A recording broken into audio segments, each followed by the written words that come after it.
Good morning, everyone, and welcome to today's Daily Word. Today's Friday, December 17th. Glad you could join me for our few minutes together as we end another week in the month of December and in this season of Advent as we continue to dive into our daily Word. And of course, we are in the midst of using these prophetic scriptures to hear about and be reminded about the prophecies of Jesus and how that kind of all came about and where it is that God intervened in the world.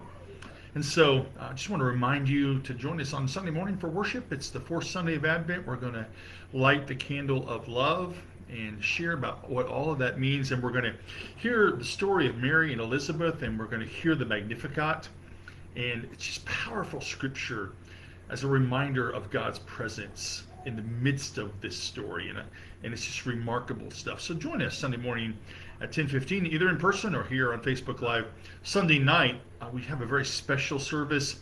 It's called the Longest Night, or the Blue Christmas Service, and it's Sunday night where we gather, knowing that not all of celebration of Advent and Christmas is about joy. There's a lot of heartache, grief from death, and broken relationships, and divorce, and loss of jobs, and changing of lives. And so we gather just to light candles and to pray and to be reminded that within the midst of all of this, there is room for grief, and that God honors where we are in the midst of that in our lives. So join us. It's at 6 o'clock. We'll be on Facebook Live as well, but we'll be in the fireside room. It's a more close setting, and we will share in that very close, intimate time together about grief and the difficult times in life. So this morning we continue from the book of Isaiah, Isaiah chapter 7, verse 14, and we hear this one verse.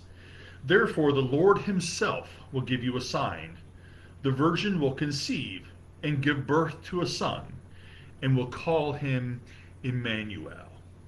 Emmanuel, God with us.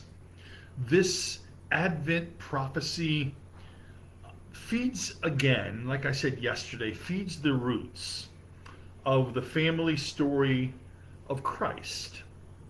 That is the story of Christ coming to us during his first Advent, and reflects on us who Christ is in the midst of our lives.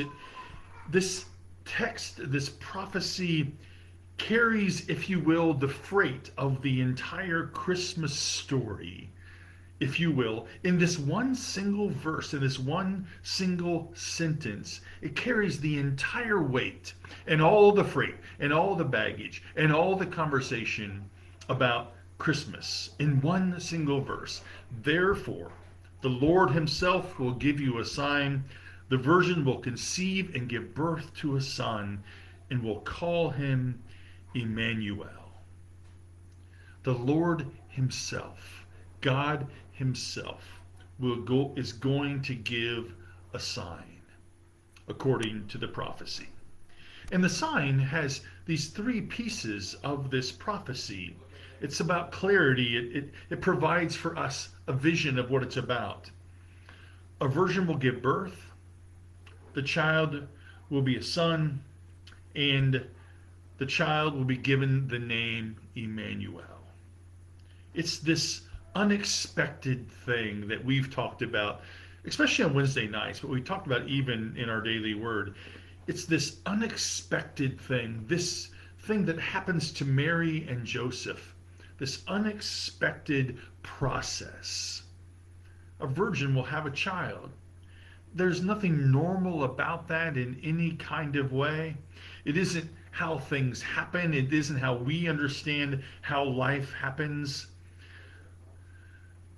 But it's this interesting thing that happens, this unexpected process where God moves in this amazing way in Mary.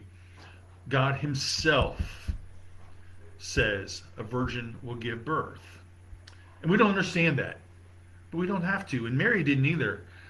What Mary did, which I think is important for us, what Mary did, the scripture says, is pondered these things in her heart. Maybe that's a sign to us that's what we ought to do. Um, Secondly, that God comes to us in the birth of a baby. Now, this feels normal. And God is present with us in the birth of a child. But yet, we know that the story, while it's normal that a baby comes into the earth, the rest of the story is unexpected. It's not normal. Uh, there's nothing normal about this. Mary and Joseph have to travel and being born in this location that's not the greatest place in the world. Um, it's this unexpected movement of God in the midst of the lives of these people. And finally, the third piece of this is his name will be called Emmanuel, God with us. And here's what I think is important about this, that I think gives us, the sign of hope in the midst of our lives. God is not distant. Emmanuel, God with us. There's no distance between us and God. There's no bridge. There's no gap that has to be filled in. It's the covenant-making God giving this prophecy to Isaiah and reminding us that Emmanuel, that because of this, God is with us and there's no gap. These are powerful things for us to consider. It's as if in this prophecy, God is whispering God's agenda for the world. A virgin will give birth. He'll be a son. His name is Emmanuel. And in the strangest of circumstances, in the strangest of places, in a little town called Bethlehem, to Mary and Joseph, not famous players in the story, where now God and humans are connected. There's no gap.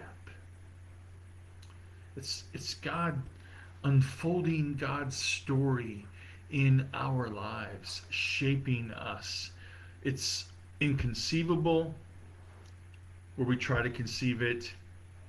It's this communal presence of God where we find in the midst of what's not normal, we find normal. What's in the midst of seemingly far away comes close to us.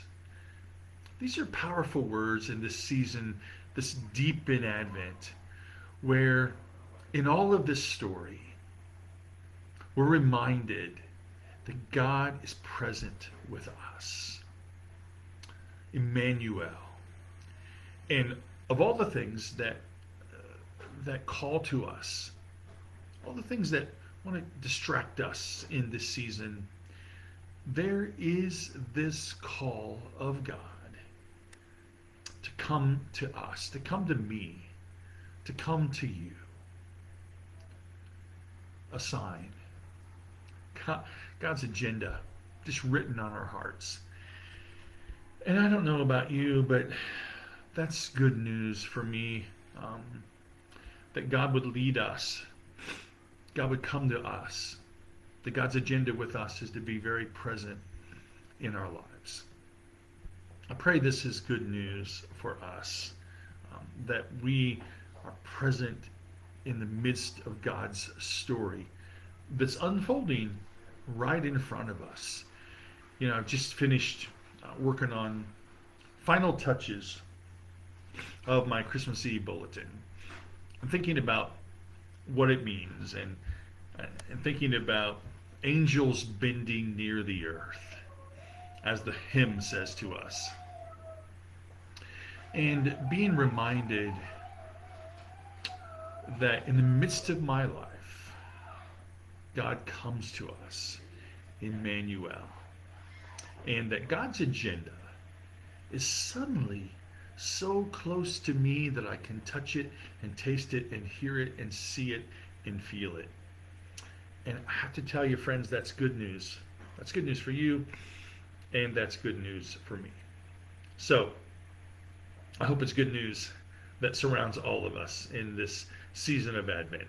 So thanks for joining me today. Thanks for joining me for this week.